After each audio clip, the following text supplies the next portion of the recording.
Festa e 7 marsit përkon me ngjarje të rëndësishme për mosimdhënësit, ku kontributi i tyre në këtë ditë të veçantë festohet përmes urimeve e dhuratave.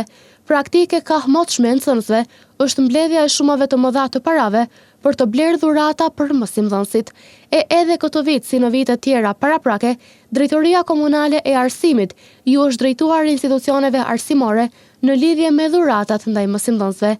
Për sqarim me shtesë, redaksia e televizionit Syri ka kontaktuar me drejtorin e Drejtorisë së Arsimit në Gjakov, Hysen Brahimaj, i cili ka bërë të ditur se njoftimi i Drejtorisë Komunale të Arsimit është bërë në përputhje me rregulloret dhe legjislacionin në fuqi në institucionet arsimore, të cilat ndalojnë kërkimin apo organizimin e mbledhjes së mjeteve financiare nga nxënësit për qëllime të ndryshme brenda shkollës.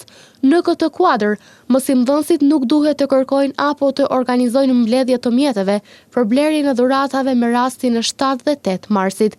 Çdo veprim i tillë bie ndesh me rregulloren dhe në rast se konstatohet, do të trajtohet sipas procedurave të parapara ligjore.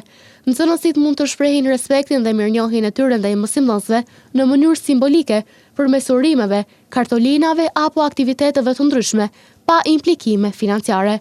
Qëllimi i këtij njoftimi është respektimi i rregulloreve në fuqi, ruajtja e barazisë mes nxënësve dhe mbrojtja e integritetit të procesit edukativo-arsimor në shkolla. Tutje Brahimaj ka njoftuar se asnjë dhuratë në formë të organizuar nga nxënësit dhe prindërit nuk ka të drejtë të kalojë vlerën mbi 50 euro. Në anën tjetër, nëse kjo vlerë kalohet, mosimdhënësi duhet të lajmërohet tek Agjencia për Parandalimin e Korrupsionit, e cila parasheh rregulloren për pranimin dhe regjistrimin e dhuratave nga personat zyrtar, si dhe të plotësohen formularët përkatës.